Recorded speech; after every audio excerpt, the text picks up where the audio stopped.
Еве сме во кујната, подготвени со Ивана и овој петок да си не подготвиме нешто освежително или нешто што ќе ни ја подобри енергијата овој петок, но меѓу другото и во рамки на овој дел од емисијата некого ќе будиме. Оној за кој што се одлучивме да го разбудиме ова утро, иако верувам дека веќе е станате, нашиот познат и еден од најдобрите мотоциклисти кај нас, Христијан Бузалковски. Христијан, веќе си на линија. Добро утро. Добро утро. Како си ниутрава? Супер, одлично. Благодарам вие. Па и ние ве расположени, петочки. Ги правиме нашите утрински ритуали секој утро во исто време и се будиме во исто време, но со различни личности. Во случајов спортист или мотоциклист, и тоа е еден од најдобрите и веројатно многумина оние кои што го сакаат мотоциклизмот, исто така сакаат да возат мотор, но и сите други ќе ги интересира како се будиш, Христијан, или кои се твоите утрински ритуали, но и малку за она кое што е актуелно на тоа поле кај тебе. Па може да почнеме со ред. Јас и Цеца подготвуваме еве утрински цеден сок или цеден портокал и кафе за нас и за нашите колеги, нешто што неминовно ни треба наутро. Па дали е тоа случај и со тебе ако зборуваме за утринските ритуали или како ти го почнуваш денот? Па по принцип денот го започнам со ладен туш, 2 минути. И потоа доколку имам време го правам дома прво утринско кафе. Обично тоа знае да биде турско кафе. Доколку немам време одам на тренинг. Во овој случај по снимање ќе испијам дома едно кафе па ќе идам на тренинг. И потоа ги започнам своите дневни обврски кои што не ги задават денот. Во текот на денот кога сме во на топ форма гледаме да направиме 2 тренинга во текот на еден ден, но сега кога сезоната е завршена, ќе си дадеме малку одмор и на мене и на моторот, така да оваа недела веќе не биде полабава и нема да биде толку. Сакаш да кажеш веќе не се толку интензивни обврските и тренинзите, така? Так. Христијан, оставаш успешна сезона зад себе. Што би бил најголемиот успех што ќе го издвоиш за гледачите да го споделиме во поглед на оваа 2024? Затоа што некои историски моменти се испиша, па да ги споделиме со македонската јавност.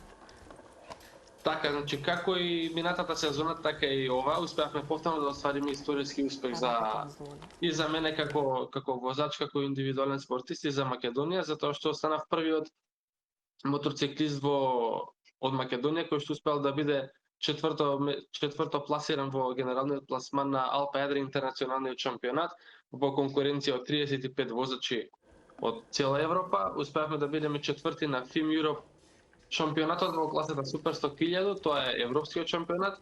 И со така и лани успеавме да оствариме историски резултат, таму бевме трети, освоивме бронзен медал, а оваа година сме четврти и на FIM Europe и на Алпа Адри, што навистина е сериозен успех, затоа што доаѓаме нели од земја каде што немаме тркачка патека, немаме доволно услови каде да тренираме, така да мислам дека остваривме одличен успех и тоа ни е уште еден мотив за следната сезона. Дефинитивно е така. Спомена дека за жал немаме соодветни услови за тренинг. Како би ги мотивирал ти младите кои што сакаат да се занимаваат со овој спорт? Имаш ли ти демотивирачки моменти низ твојата кариера, Христијан?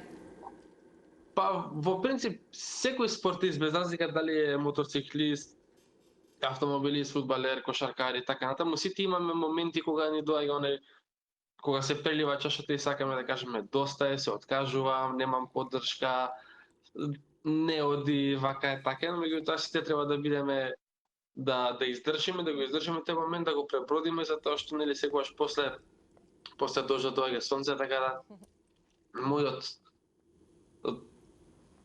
мојот мотив за следните генерации кои што сакаат да се надпреваруваат во овој шампионат, во овој спорт во кој што се надпреварувам јас е да пробаат, да не се откажуваат. Патот е многу потежок за разлика од другите спортови, затоа што и фудбалерите, и кошаркарите, и ракометарите имаат терени во Македонија да можат да тренираат. Ние немаме, но ако нешто навистина сакаш и навистина се дадеш 100% за тоа, мислам дека Господ ќе ги нареди работите и ќе види како што треба. Ќе се наредат коцките. Христијан, како што може да видиме оние медали и пехари кои што се во позадина, се веројатно доволна мотивација или еден резултат за тоа што имаш постигнато досега и доволна мотивација за она што следи, нели, и во иднина, и како да речеме еден позитивен пример за оние млади генерации, секој кој што ќе се пронајде со својот талент, нели, во било кој спорт, па и кога станува збор за мотоциклизмот, дека и покрај тоа што тие се условите за жал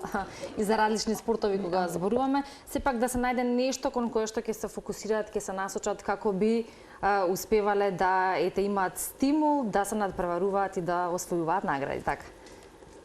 Па, на некој начин да. Одлично. Ајде, кога зборуваме за поминување на денот, од како ќе се разводиш и, нели, отринските ритуали и тоа како е стартот на денот, понатака, секојдневието на секого е различно. Ние овде во Утринска на тема преферираме да даваме и предлози за тоа што би било како енергетски убав оброк кој би бил добреден во текот на денот, а на спортистите тоа и како им е потребно. Нели, а мотоциклистите исто така трошат доволно енергија на еден тренинг, а ти велиш дека обично кога тренираш во денот ги имаш два. Па ајде, како тоа го надополнуваш и кој е твојот начин, ете, и на исхрана, па и на поминување на секојдневието, ако зборуваме за такви навики? Во принцип секогаш храната гледам да биде после тренинг да биде добро протеински исполнета, нели, затоа што во текот на тренингот ги трошиме мускулите и така да гледам секогаш после тренинг некој половина час да имам еден протеински шејк до мене. Така да веднаш после тренинг, како што кажав, пијам протеински шејк, потоа во текот на денот за ручек гледам да биде тоа комбинирано протеини, аглихидрати, да има салати и вечерта повторно пак да се внесат протеини. И во принцип мојата исхрана е таа едноставна, нема нешто специјално, само среди и петок го заменувам мрсниот протеин со посен, затоа што постам 2 дена во неделата и така ја комбинирам мојата исхрана. На пракса, Христијан, за постот? Како, извини, не ве слушам? Дали ти е вообичаена пракса да постиш? Затоа што ретко е вака млади луѓе да слушнеме дека ги практикуваат постите, затоа што тоа е супер делува за телото. Да, секоја среда и секој петок и божикните и великденските пости. Браво. Одлично.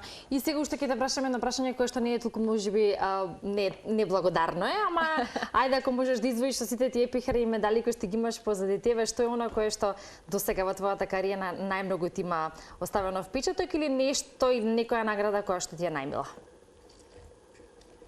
Па немам најмила награда, затоа што сите овие пехари се освоени со многу труд, многу неспиени ноќи да се подготви моторот, многу разочарувања, утехи, ајде ќе биде подобро, ќе осредиме моторот, ќе извозиме, можеме, ќе биде како што треба, така да сите тие пехари медали се освоени со многу труд и со борба доволно и последен пат како што викаме, така да најмил немам, но меѓутоа оно што најмногу вреди е оно што го освои бронзениот медал минатата сезона на FIM Europe европскиот шампионат во класата Супер 100.000 кап.